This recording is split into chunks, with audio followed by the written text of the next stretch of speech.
And a good morning to you. She's her daddy for sure. Yes, she is. And that's something I can't help. Sorry about that. We were just chatting amongst ourselves here. God, I'm loving the weather. If it stay like this year round, I could deal like with 94, is that right? I'm just kidding. No. I'm just kidding. We're done with that mess. That mess is gone. If we don't hit another 90 this year, I'll be completely good. Hey, we're coaching. I was talking to Randy Abernathy and my wife's dad last night at the middle school game. Our middle school team at Maiden played up at Bunker Hill against River Bend. And Randy and I were talking, and back in 2018, when we coached a middle school team for 1 year, the coach had left and been transferred to Bandy's. And so at the last minute, we just kind of came in there, and it's like me and, Randy and Andrew and Jared Spring and one of the coaches there at the middle school, younger guy that was a social studies. But anyway, we're talking about how every game that year it was 90-plus degrees. Like it was one of those years where it just stayed hot. And if we did have a cool down, it would be like Thursday through Monday, but then on Tuesday and Wednesday be back in 90. We were talking about playing Mill Creek at the end of the year, and we were playing at Bandy's at like 6 o'clock or whatever, and it was 90 degrees at like right at kickoff. And then like as soon as – and that was our last game of the year. It did – like the next day it got down to like the low 70s and which is what's below the mid 70s, right? We were just laughing about how hot it was yesterday just standing in that sun. Well, I know that we were talking about Kiefer came by here yesterday and we were just talking. We need rain. I mean, the grass is under my trees. If you know how roots work with trees, your roots run out as long as your branches are. Right. So up under all my trees, I have very little grass because the roots have sucked all the water out of it. I need to mow, but I don't want to mow because it's dusty. It's just bad dusty. And then we were talking, and what brought that up was we're going into, in a half a month, the driest month of the year. October is in one theory. of the driest. No, you're right. It is. The cool, like the most, what they call it, the least humid, driest. Right. Whatever, we have these little sections or whatever throughout the year in the calendar or whatever. But if you remember, and I can't, and I say you, I'm just like whether it's 3 or 4 or 5 years ago, whatever it was. But we had the wettest like October. Oh yeah. So maybe we're in for that again. I don't know. Good morning, Richie. Glad to have you along. Well, what you used to could count on if you couldn't get rain any other time. When the Cleveland County Fair came, it always rained part of that 10 days that it was in Shelby. Golly. So maybe that'll happen. I think it opens up towards the end of this month, if I'm not mistaken. But we could use just a little bit of rain if we could. A couple things that I've seen going on, just kind of. I was hoping Andrew would be on here so I could argue with him a little bit, but obviously I can't. Clemson got their wheels back under them. There was some folks had commented they thought that they ran the score up on Appalachian.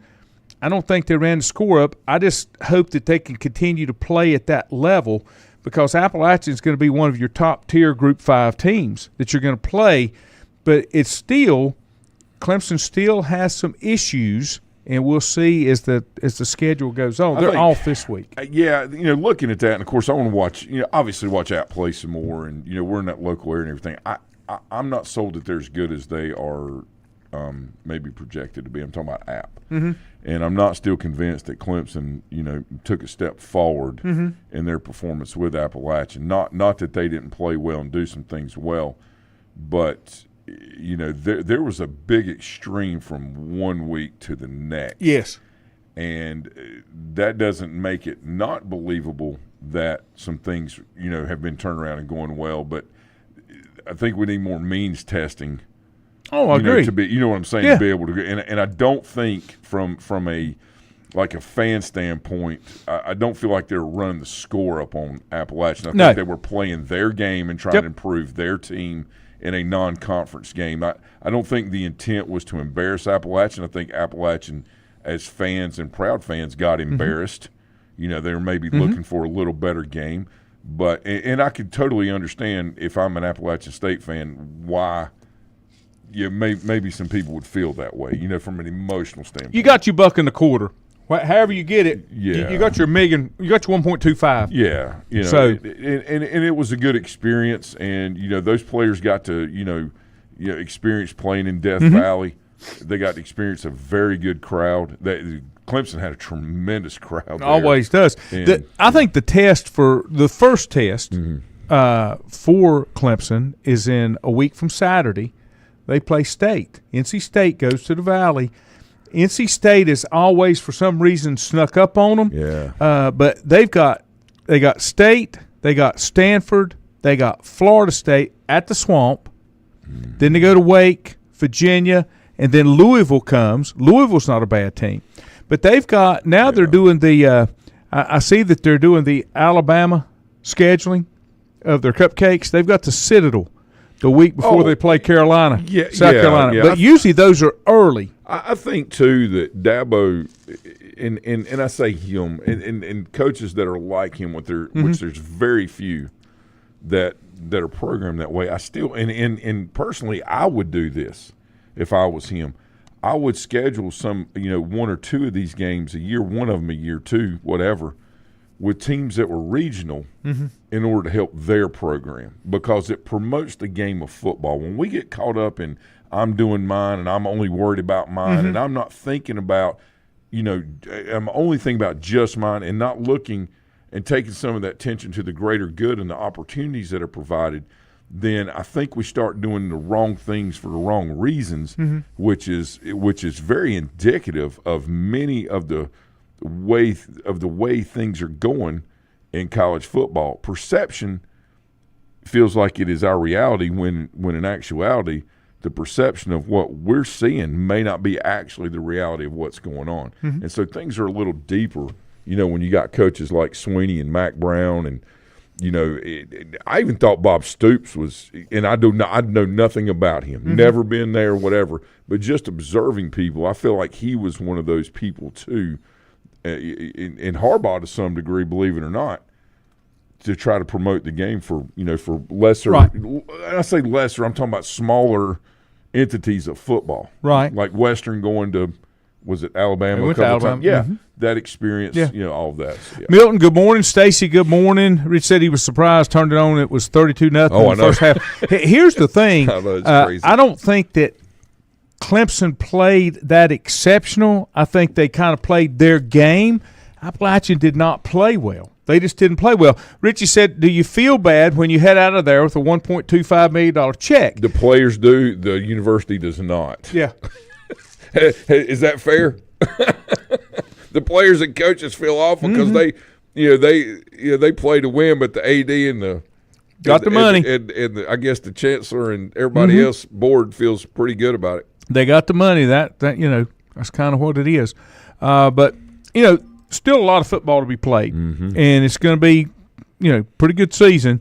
I was looking at Carolina; they're 2-0, beat Minnesota, beat Charlotte, and they still have at least one more cupcake. They'll play Central, North Carolina Central. I like Central's team. I got a chance to watch them the other day.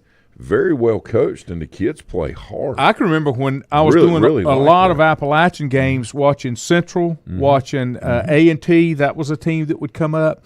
And like you were talking about, those are good games for Appalachia to play, just like Appalachia to play a Carolina or a Clemson or a East Carolina. Yeah. Those regional games are going to draw pretty good. I still think that and I can't remember, I think the last time they played, didn't Appalachian and East Carolina play in Charlotte?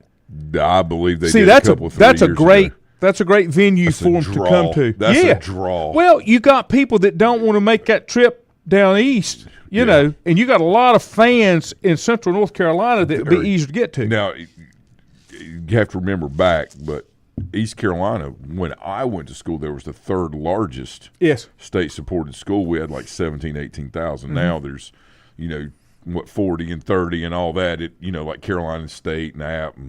But there's a tremendous amount of fan base and loyalty with the Pirate Nation, even though, things haven't panned out real well the last 25, 30 years. But there's still a good following, to your point, and Appalachian, is going to bring it. You will agree with this, talking about East Carolina and the fan base, there are high school teams around here, and not just tooting our horn, but West Lincoln has always had a following, and especially on home games, they're as big a crowd as anybody, regardless of how the team or the season's going. They're there. It's so community-based. Yes. And I think, the friendships over the years, when I just remember my dad going to Fred T. Ford as a teacher. When we moved up here, I was like 10 years old. Okay, Charlie White hired Dad at Ford. And I remember meeting Jerry Copus for the first time. There's certain people you never forget. Right. Dickie Foster was another one. And my dad was coaching football with those guys. Claude Brewer, Randy Fawcett was the defensive coordinator. And I just remember Coach Copus talking, and I always listened as a little kid because I always wanted to be a coach, so I just listened. Right.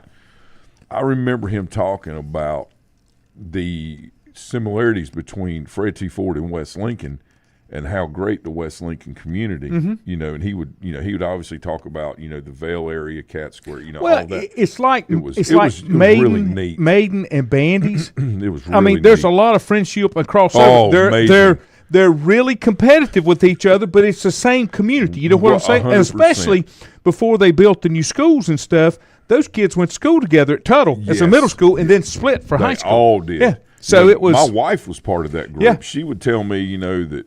I went to middle school with so-and-so, but they went to Right. Bandy's. And I was amazed when I got to Maiden because that was still happening when Right. I came to Maiden because they hadn't quite, built the new middle schools or sectioned things Right. off. And I just remember talking to Coach Brown, and Coach Brown says, yes, so-and-so over there that plays, that starts for us and had a great game. He said, yeah, he got cut from middle school. I said, what? Yeah.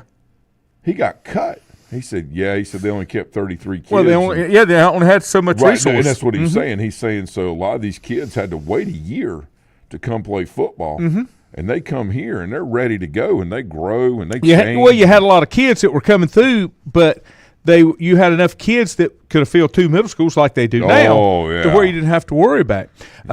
Got some scheduling I want to take a look at. I want to talk about the Panthers just a little bit. High school football's tonight, too. You most of it is. Well, I'm just saying, a lot of games are tonight. And we'll break that down as well. Let me take a break. We'll be back in a moment.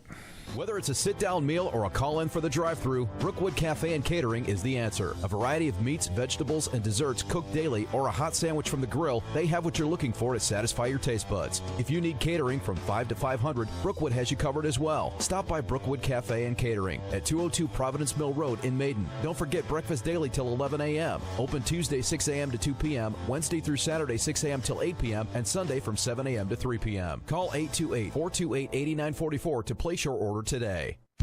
If you ask around, you'll find Burke Mortuary has a reputation for excellence and commitment to value. They've built a reputation of trust for more than 35 years. Burke Mortuary is proud to offer personal attention, meaningful tributes, and the area's most affordable prices. They're also proud to offer you beautiful, state-of-the-art facilities. It's the perfect place to honor your loved one. So when choosing a funeral home, the choice is easy.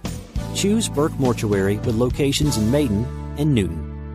Covenant Church began as a vision of just over 100 people in 1984. Since then, Covenant Church has grown and currently located at 2168 Gastonia Highway in Lincoln. The Sunday schedule includes early morning worship at 8:30, Sunday school at 9:45, and morning worship at 10:45. Their ministries extend beyond Sunday. Visit their website at www.covenantchurch.church to see all they have to offer, and better yet, stop by and see for yourself. Covenant Church may be just what you're looking for a new church home. First Federal Savings Bank has been serving Lincoln County since 1940. And as it has been from the beginning, customer service is a priority to First Federal Savings Bank. They want to get to know you by name. First Federal Savings Bank has the convenience, the products, and the services that the larger banks have, but with hometown people that you see throughout your community. Stop in and visit one of their 4 convenient locations and see what First Federal Savings Bank has to offer you. Member FDIC, an equal housing lender. Untangling your headphones, finding the right remote, saying goodbye to your favorite shirt that hasn't fit in 10 years. Why are simple things sometimes so complicated? Thankfully, with Auto Owners, insurance doesn't have to be one of them. Auto Owners works with independent agents who live in your community and answer when you call, so you can worry about more important things, like finding a new favorite shirt. That's simple human sense. Call Mooney Insurance in Maiden or East Lincoln Insurance in Denver or visit mooneyinsurance.com.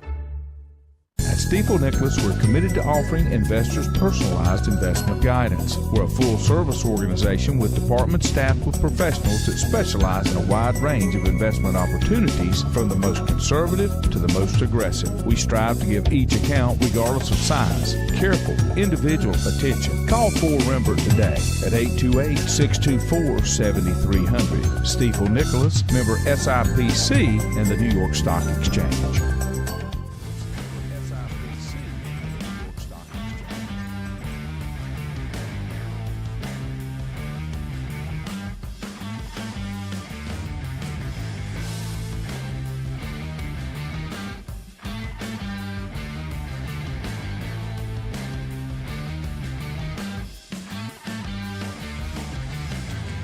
And welcome back. Nice Thursday here. I got bit by a spider in my outdoor shower when we were at the beach. Wow. Look at this. On your leg? On my damn foot. Wow. Isn't that great? Yeah, that's awesome. You're the one who wants to go out and take an outside shower. Mandy said, "Don't worry, it died." There is a damn foot's dying too. There's a set of twin girls that I went to school with, and you were talking about the beach. I'll tie all this together. They posted a picture where they now live at Holden Beach. Okay. Not on the island side, but back on the other side. On the intercoastal, like back on the other side, back over that way. Yeah, it's a And beautiful area. and the Beautiful. one twin, she used to live around Maiden, and I had not talked to him or seen him in years. And we kind of hooked up on Facebook, and they posted about going to Smack Nally's. Oh, Smack Nally. Oh. And they were Was talking that about how good? good it was. And I said, Oh, wow. that's She said they're living down there now. They had moved to the coast. Wonderful. And I had posted, we were just there on Friday night, and it was really good food. We really enjoyed it.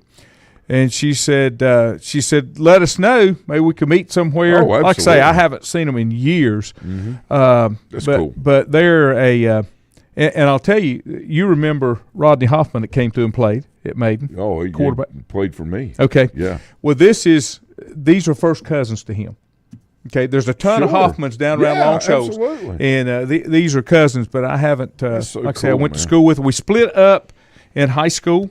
That they wanted to go. That crowd went to Lincoln, and of course I went to West Lincoln. They were in the Right, area right. that they could go either way. Plus, about they that? could have went to Gaston County schools because it was just Triangle. It was Like a little little- place where, Everything intersected. yeah. It's out there. And like and running- what they did is, if the bus comes by your house, you can get on it. That was the way Right. they did things. It's kind of like out there at like George Hildebrand on Romney School Road. Mm-hmm. They would, it's kind of like not at Tri-County, but kind of similar to that. Right. And so, like a lot of the Robinson kids that played, I don't know if you remember Cliff Robinson that played at, Mm-hmm. okay, his cousin, we called him Cut. He went to East Burke because he lived 50 feet on the other side of the road. Oh yeah. And it was in Burke County. And sometimes, I can tell you, there's sometimes where it's across the road is different. And that's what, that's kind of what they were doing. There's the Cut went to like George Hildebrand Elementary, and Clifford went all the way to Ban Oak. And Yep. But anyway, just it's. I mean, things are what they are, but I guess that's what makes life fun. Everything's Mikey, good morning. Glad to have you. kinda Richie neat. said he was disappointed in the Carolina win over Charlotte. No reason that game shouldn't have been 3 or 4 touchdowns. And here's the thing. Charlotte, they just can't get their wheels up under them, and they change quarterback's coaches. good. Yeah, I like but they've that kid, got man. they're not bad. And their defensive lineman, who said that? Was it Richie? Richie. Yeah, it's a great point. Richie, one of the things I was watching just off and on through the game, is how big Charlotte's defensive line was. Right. They're massive. And I think the one thing that probably, got them, was just a couple of dynamic plays that were made that, got away. But they were incredibly competitive. Well, I've Incredibly said this, and I've even talked to Carolina fans about this, and I'm going to give you my view on it. North Carolina football, UNC football, will never become the prominent sport in Chapel Hill because it's a basketball school. Kentucky. They flipped. And now Mark Stoops may be a little on the hot seat, but their football program has never been where they're at. You know what I'm saying? Yes. And now if they didn't have football, they wouldn't have anything because basketball's terrible. He's coaching his butt off. And got all these kids in there and they're playing hard. Yeah. And, a lot of them were overlooked and underrated and all this. And and so they start off a little rough and, he can't coach. Dude come in there and took nothing and made pretty good something out of it. Yes, he did. I don't know, man. Yeah. And I'm a true believer, too, that even as a coach that comes in and takes it all the way to the next level, that may be as high as you can take it. That's right. And then sometimes it's good to just maybe step back or take another position and let the next person come in and try to take it to the next level. So, things are built in stages and nothing, trees don't grow to the sky. Yeah. Right? Yeah. So sometimes change is not a bad thing. That's why you see a lot of great ones moving around every, 5 to, 10 years, Lenny. They'll move. Richie said App and ECU should be a football series that's home and home with a neutral site. That'd be cool. Which that's what they've done. Or he said that they could do Greenville, Boone, Charlotte. They could do it like that. Just rotate it like that. That would be cool. Well, here's what I think is going to happen, Richie, since you've got that. I'm going to throw this out there one more time. I still say there's one more big college football shakeup coming where the top 32 programs are in a world of their own. And when that does, from a football standpoint, I think you'll see a conference where you've got App and ECU and probably Coastal Carolina, James Madison. What about Elon and what about like little too Wofford small? They won't be in that group because I don't know if I told you this or not. One of the biggest reasons that Appalachian made the jump from FCS to FBS wasn't because they won 3 national championships. It's because the other teams inside the Southern Conference wanted to cut scholarships instead of more. Because the Elons and the Woffords and places like that so could you look not. at Charlotte being as one of those. Yeah, Charlotte would be teams. in there, but Appalachian, Charlotte, and ECU should be in some kind of conference where they could build it around. James Madison's another one that could be in there. God, it'd be really good football. And it becomes regional again. Yeah. And I still say that's what's going to happen. I think you need to throw Virginia Tech in there and Duke and. Well, you can throw Duke and Wake Forest, but that ain't going to happen. Virginia Tech needs to come. Well, like I said, and it's Virginia football Tech only. is only 2 hours. Like it's closer. For us to get to Virginia Tech than it is to Chapel Hill, right? From a regional standpoint. So I really don't know. I guess it's more about engagement, and I understand that. Mm-hmm. And with North Carolina growing like it is, and I'm talking about the state in general, I think like the projections, if I'm remembering correctly, Charlotte by 2040 in the Charlotte Metro, which now includes this area, will be at like 3.7 maybe, and Raleigh-Durham will be at 3.6, and maybe Raleigh-Durham's at 2.7 million. Well, that's not that far away, Laney. That's 16 years. Less than 16. Because of media, the media rankings where they come up to is inside of that population like you're talking about. Yeah. Charlotte is just about ready to crack the top 20, and that's kind of how you know where you're at. Oh, sure, yeah. Raleigh-Durham, the Triangle area is less than that. Yeah. So they're getting there. Milton said, I could hear Lincoln's band practice and went to West, and I've explained that. That's because Startown Road was West Lincoln back in the day. Richie said Charlotte had 5 to 7 explosive plays in the first half. While their offense isn't horrible, it's not good. No, it's not. We need to see better play from Connor Harold at quarterback. They have another game to get their legs on them before James Madison comes to Chapel Hill. Here's the problem with Carolina. They lost their starting quarterback in the first game from broke leg. Yeah. And nobody's really got depth anymore.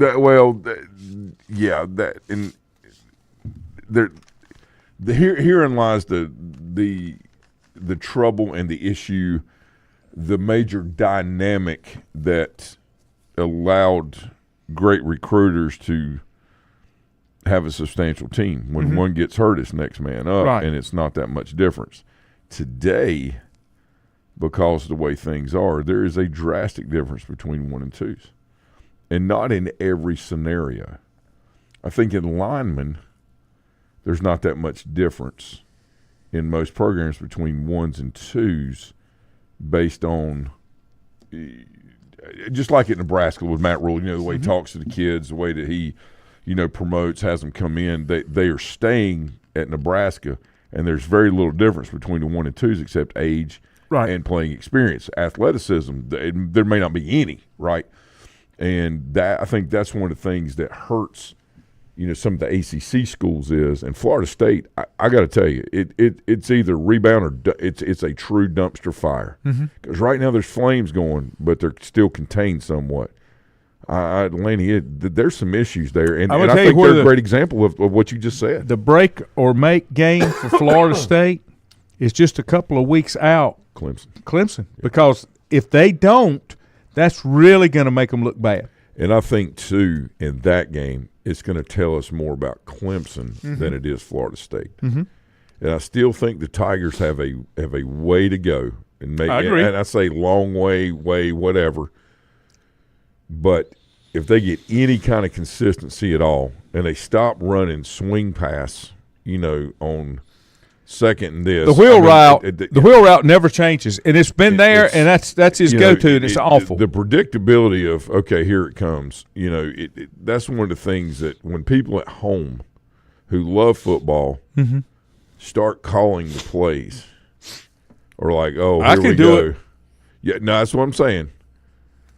It's one of those things where it goes back to my Dan Hitting days at the Panthers. Well, it's okay to be boring as long as you are advancing the ball.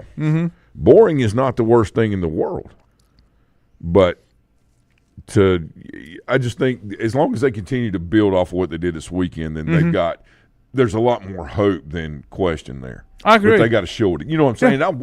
I want all the players and teams. Whatever. I want them all to be successful, but at some point we got to stop saying because we're first, we're right. Well, we have to keep up with the times, Lenny, but at the same time, we cannot lose our principles, and we are non-principle driven right now in college football. Well, here's the thing: we're money driven. When you look at Boston, when you look at Florida State, lost to Boston College, lost to Georgia Tech. They've got some games they could possibly win coming up. Memphis, Cal, SMU's not a bad football team. We saw them play when we were at the beach, but they got to play Clemson. They got to play Miami. They got to play Carolina. They got to play Notre Dame. That's some games that Florida used to be huge, but now it's a dumpster fire too. Well, let me tell you this: the team that we will be talking about, I believe, for the entire season is Ole Miss. I agree. Oh my God! Yeah, Georgia is really good. I have no problem with the way the team. Do you know what I heard yesterday? And you see it. Tell me if you agree with this. Georgia couldn't beat Texas. Okay. So I can understand the viewpoint of that. But when you look at Georgia's defense and you match that up with Ewers and a couple of the receivers and that great back they got, I'm not so sure that that's not an even match. And it's basically a 50-50. And when I say jump ball, I don't mean jump. But from an offensive standpoint, Texas's defense, I don't see that game to me would be, and again, it's just a comparison, but it would be something like a 29 to like 23 or something like that in the favor of Georgia, and maybe even 18. Joel Klatt, I just don't think they can score on Georgia's defense as much as what people think they can. Joel Klatt said in his eyes, and I respect what he says. He said if you look at the AP, you've got Georgia, Texas, Ohio State. He said they are 1A, 1B, and 1C because that's three really good teams. Then you got Alabama. Ole Miss is 5th, and Missouri is 6th. Yeah, so I understand those things, all right, but I trust the coaches a lot more than I do the media. And I will tell you, and I can't see the board. The coaching poll's the same thing for the top 5. All right, this is the problem. Alabama is not a number 4 team in our country. I think they are, a 7 through 14 team that could fall anywhere in there because there's not a lot of difference between those. Okay, they're kind of like a Tennessee or something like that, right? Yeah. One, I think fair to say is Georgia, right? 1A would be a lot of people, Texas. All right. I really got to say 1C, based on what I've seen, would be Ole Miss. Well, let me give you this. So, here's the thing. Whatever. But If you look at Alabama's schedule, I think Alabama is going to have a pretty rough time this weekend because they got to go to Camp Randall up in Wisconsin. That ain't easy, man. That ain't easy. Well, it's a great but here's great what place. Alabama's schedule looks like. They got Wisconsin, then they get a week off before they play Georgia, and Georgia comes to them. Then they got Vandy, South Carolina. Then they got Tennessee and Missouri. They got to go to Tennessee. The Vanderbilt game is going to be a sneak-up game on them. But you go through here, they've still got, on their schedule, they've got Tennessee, Missouri, LSU, and Oklahoma.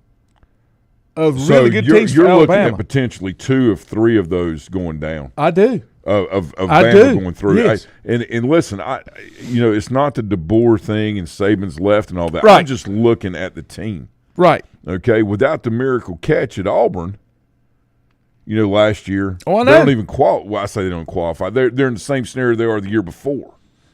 Okay, but then they go out and they beat Georgia, right, in the SEC championship. And then you say, well, wait a minute, maybe they're supposed to be.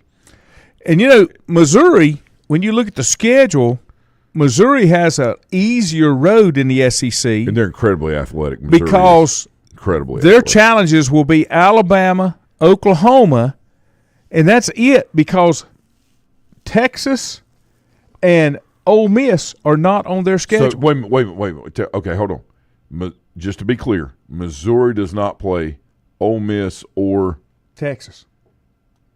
Dude, okay, so now you're going to see those games in the national championship in the bracket because it's very likely all 3 of those. I think you see Drinkwater getting a bid. Oh, sure, and into- NIL money and the fact that he can put dynamic offense together, is a great thing. But again, it's like I posted the other day. This thing about offense, blah blah blah blah blah.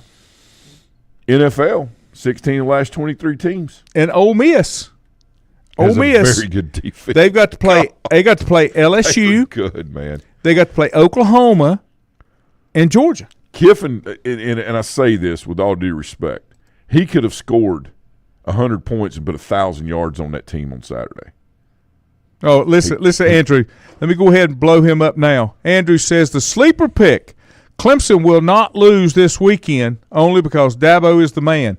Only because they got a freaking open date, Andrew. Just go ahead and tell you that. I'm going to take a break. We'll be back.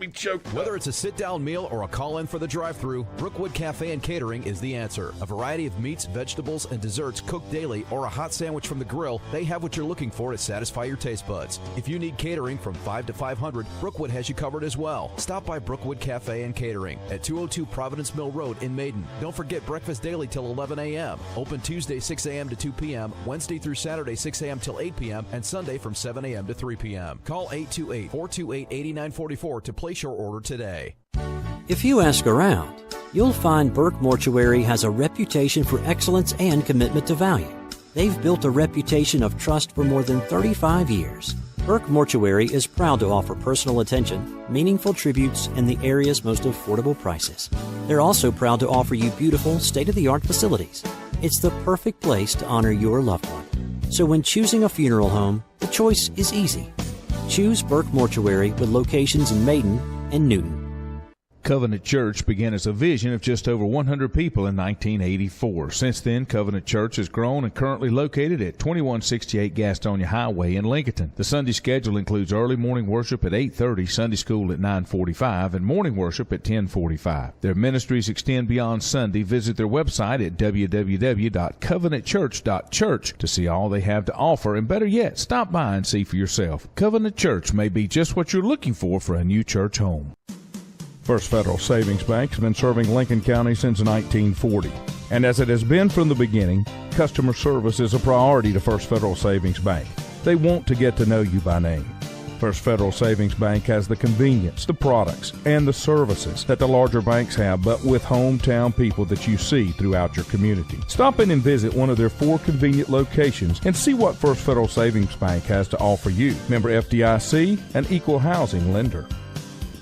Untangling your headphones, finding the right remote, saying goodbye to your favorite shirt that hasn't fit in 10 years. Why are simple things sometimes so complicated? Thankfully, with auto owners, insurance doesn't have to be one of them. Auto Owners works with independent agents who live in your community and answer when you call, so you can worry about more important things, like finding a new favorite shirt. That's simple human sense. Call Mooney Insurance in Maiden or East Lincoln Insurance in Denver or visit mooneyinsurance.com. At Stifel Nicholas, we're committed to offering investors personalized investment guidance. We're a full-service organization with departments staffed with professionals that specialize in a wide range of investment opportunities, from the most conservative to the most aggressive. We strive to give each account, regardless of size, careful, individual attention. Call 4Rembert today at 828-624-7300. Stifel Nicholas, member SIPC and the New York Stock Exchange.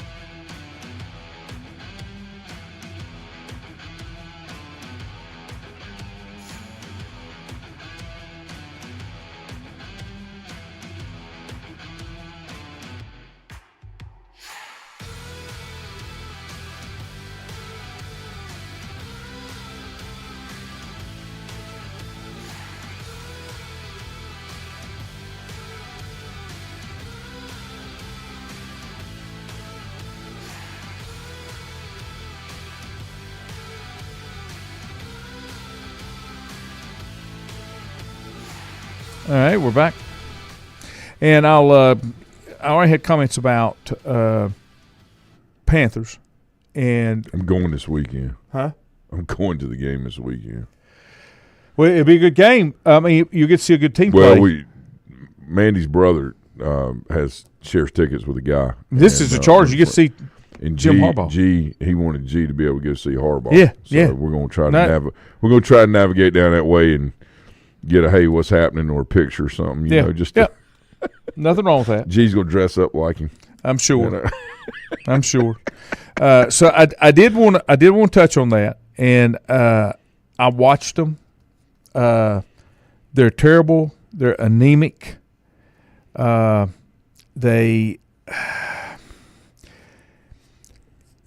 problem is they've got to somehow get the owner to quit being a meddler. Because here's the deal. Dude, I told you what you're getting. Here's the deal. I think they missed on Bryce Young. I really do. Because, or either that, or they've got to put a whole lot more, around him. Let me tell you who had one of the best quarterback ratings last weekend.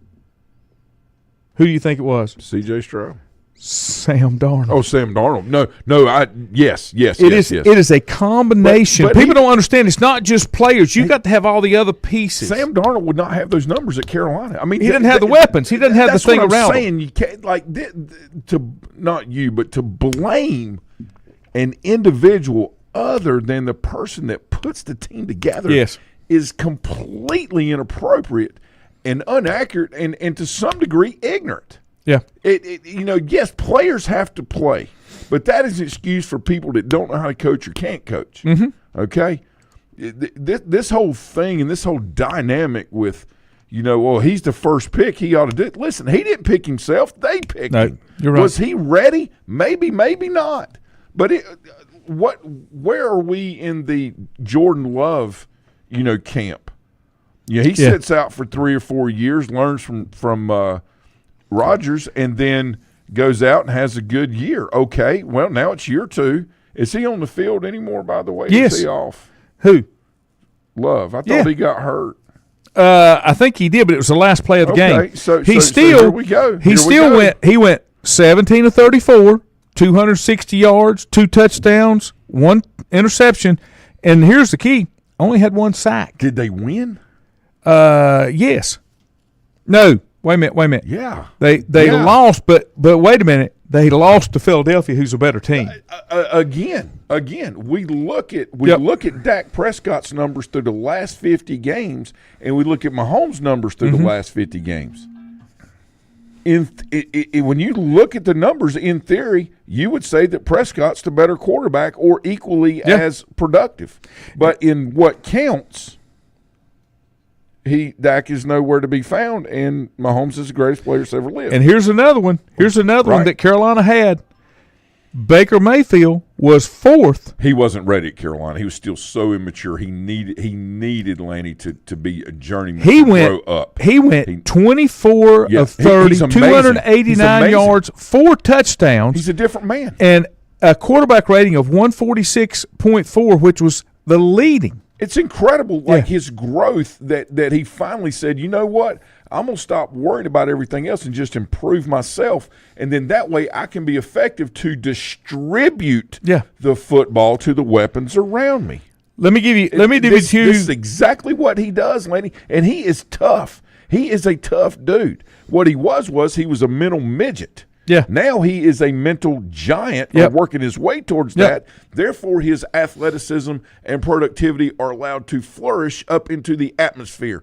If you are young and you ever watch this, or if you're an adult and you've got a young kid that you can influence, always work on being the best you and encouraging kids to do that you can be, so it will benefit the others around you, all right, which is what Baker Mayfield is doing. He followed Tom Brady.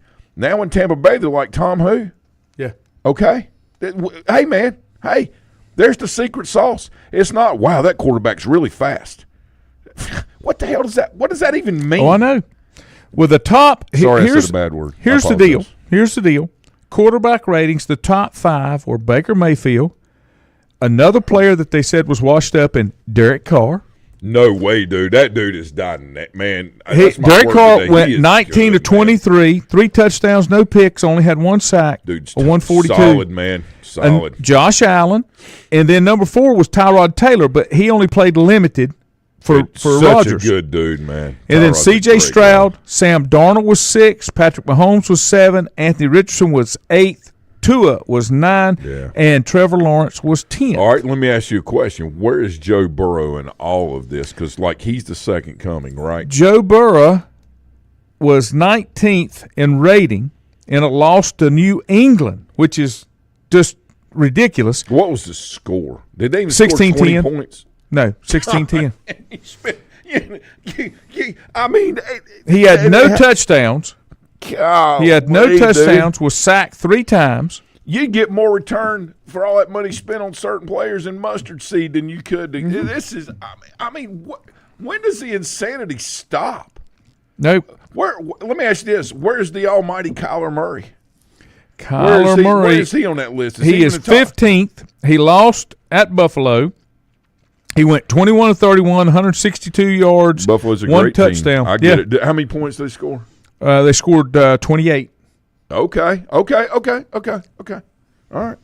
Brock Purdy was a winner over the Jets. Boy, Kirk Cousins in a dumpster fire. And the other thing that they talked about is with Brock Purdy, the part that was disappointing for most people that watched that game, that the Jets have always been so strong on defense, and they weren't against San Francisco. You're right. A little suspect on defense. Now, I will tell you that is a great first game to measure where you are against that good of an offense, right? In the way that Shanahan does what he does. My thing is, look at the money or lack of investment or too much investment or lack of investment in other areas based on quarterback play. Where does Watson fall on that list? Is he close to last? Dead last. Yeah, okay. That's number 1. The ludicrous I don't even know where to begin with that. Like that is like Pizarro world to me. Why you would even do that? I can't even see the list. Where is Stafford? Stafford is 21, and they lost. But they lost to Detroit. No problem. That's another good team. Him and Goff, I ain't got a problem. What about first pick? It was this year was the Williams. Caleb Williams. Where did he fall? They won. and they scored 24 points. They won 24-17 over Tennessee. I think they had 2 defensive touchdowns. Is that right? Now, that may be. I don't know. Because I don't think, I think his numbers, I think he had less than It 100 wasn't yards. his play. Let's just put it that way. That's what I'm saying. He had less than 100 yards, I believe, either passing or combined. He had less than 100 yards, 14 to 29 for 93 yards. Yeah. I mean, okay, so they're 3-yard out routes, 3-yard flat routes, quick hitches. Yep. Listen, I have no problem with bringing somebody along. But I would like to see where this list is in week 4, week 8 and 9, week 12, and then 17, 18. Because the numbers will obviously tell you. Now I'm gonna tell you who I think is the best, or one. I say the best. That's not true. One of the top players is Brock Purdy. Yep. Brock Purdy. He was 17th. They beat the Jets 32-19. Yeah.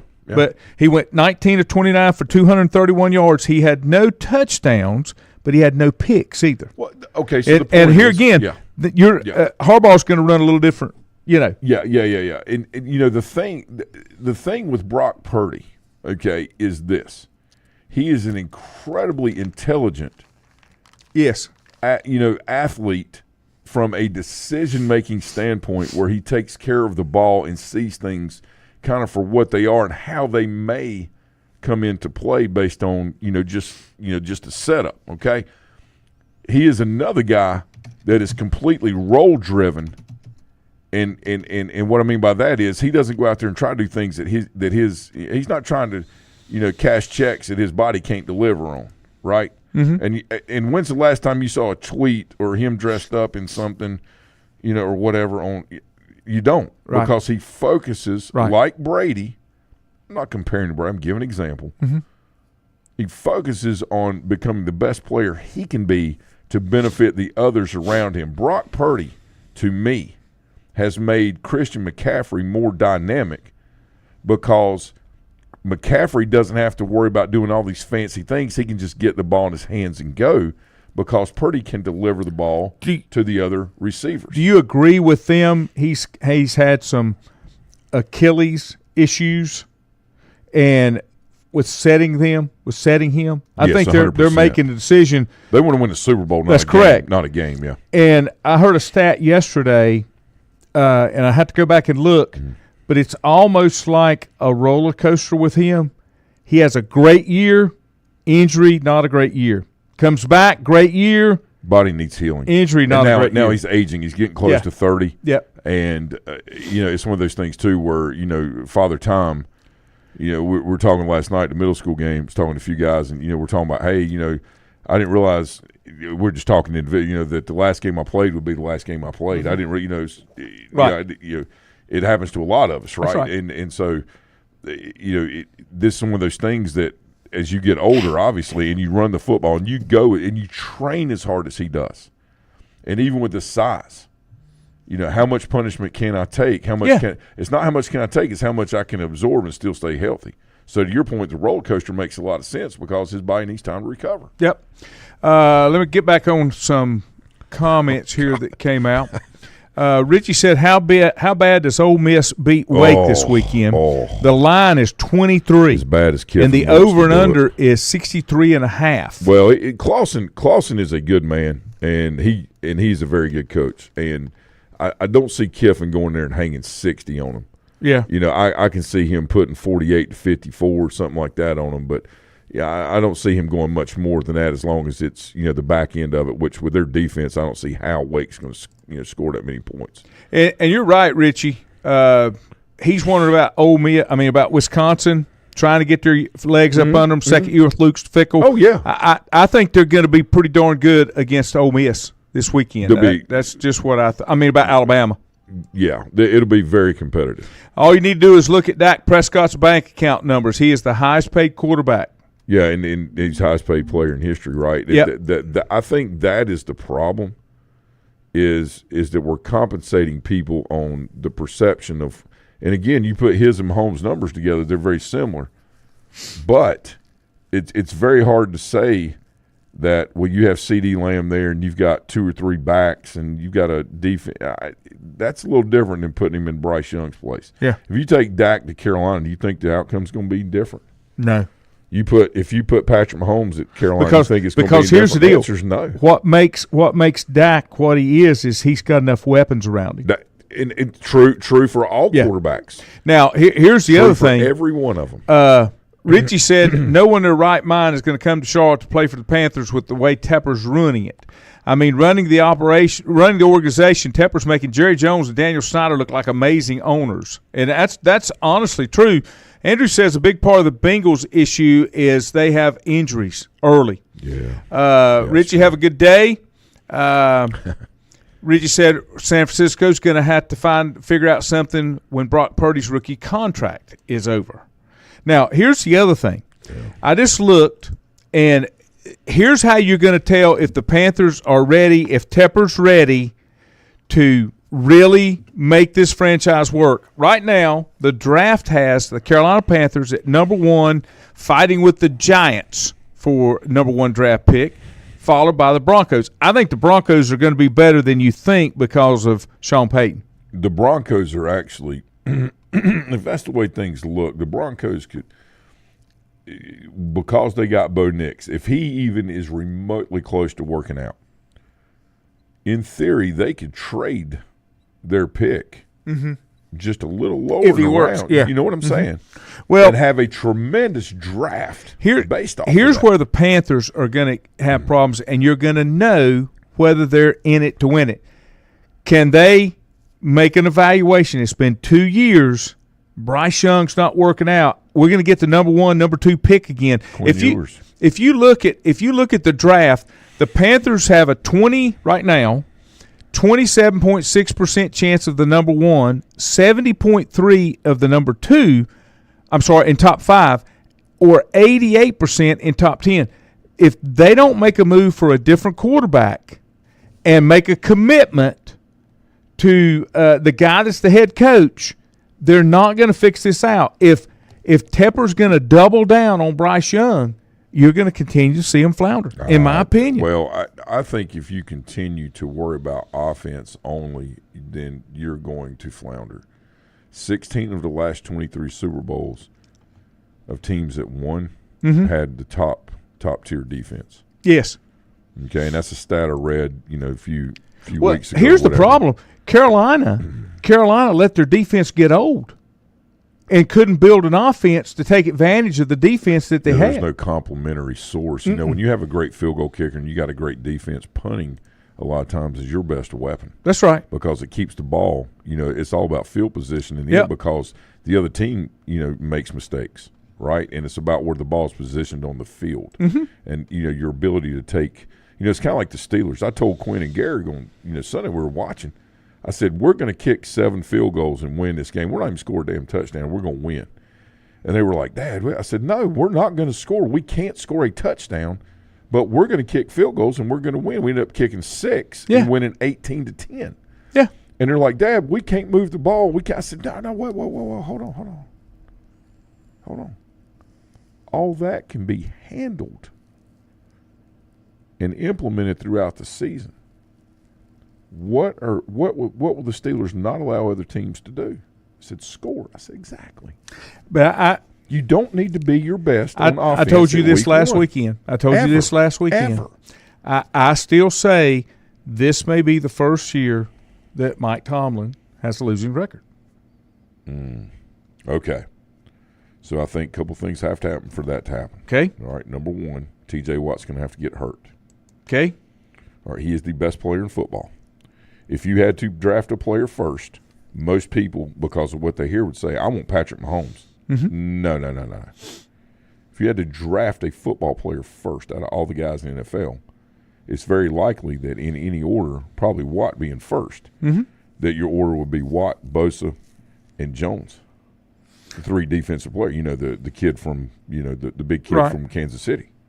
Andy Reid's offense is complementary in his coaching style to the defense. He needs to know when he needs to be high impact, quick strike, or when he needs to just dab and dibble and get a few yards here and there and control the clock. Well, let me give you the difference between him and everybody. Let me give you some of the problems I think that's going from a defensive standpoint with the Steelers. That's going to give the Steelers problems. I think they're going to have problems with the Chargers. I think going to have a problem with the Cowboys because the Cowboys have got a great defense. I think they're going to have trouble. I think that Jets get straightened out on defense, and I think they have trouble with the Eagles and the Ravens and probably the Chiefs. Those are all regular season games. Now, they've got some gimmies in there. Steelers do. They got some gimmies. You know, they should beat the Broncos. They should beat the Colts. They're going to beat the Chargers, too, because their defense is better than the Chargers' offense, as long as it's healthy. That's the thing about it. The Steelers can realistically – Dallas is going to be a little bit of a, whatever, and they could go either way. But realistically, through 8 or 9 games, the Steelers could be 6-2, 7-1. At the worst, I think 5-3 if they stay healthy. Offensively, they cannot score. Will you scroll back Sure. Like where up you to want. where that picture of the Buffalo Bills is? Yeah. What does that say? It says the NFL's biggest change over the past decade, the quarterback run game. God here's why dual threats are so valuable. But they're not in the NFL. What? Not in the NFL. Josh Allen can run the football. Remind me again the number of Super Bowls that Josh Allen's won. Oh, I know. Okay, Lamar Jackson can run. It's the dynamic way of the NFL. Listen, Lamar Jackson's a great player. Kyler Murray's another one. Can you help me remind me how many Super Bowls or AFC championships he's got? How about Murray? Kyler Murray's another one. All right. It's the definition of insanity. Basically, what it is, instead of doing the same thing over and over, is to continually push a narrative that has no truth to it, that is not principally based. Newsflash. If you write an article like that, and I respect people that have opinions, and that's okay, but I'm going to give you mine, okay? As long as your defensive ends and your rush ends and your outside linebackers are faster than your quarterbacks, it ain't going to work. Well, here's the deal. It's not going to work. And the other side of it is, the problem that you have in the NFL with dual threat with quarterbacks, once they have film, NFL teams know how to defend that. Pick one. Yeah. Do I want him to beat me running the ball or throwing the ball? And then you just shut it down. Yep. Then it becomes 50-50 when you're all in or take one away. Right. Then it becomes 50-50 on what to do there. I agree. How – well, based on what I've seen on TV this week, too, a couple of nights ago, we're in Pizarro world. But, I mean, what is going on? Yeah. No, that's not going to be a real threat. I don't see where it's a real threat in the NFL. It works for a little while, gimmicky, kind of like when this is what happens when you make weed legal. Okay. Sorry. When the other side of it is they shouldn't think that they're going to get that far away. Hey, you in next week? Yep. All right. See you next week. Have a good one.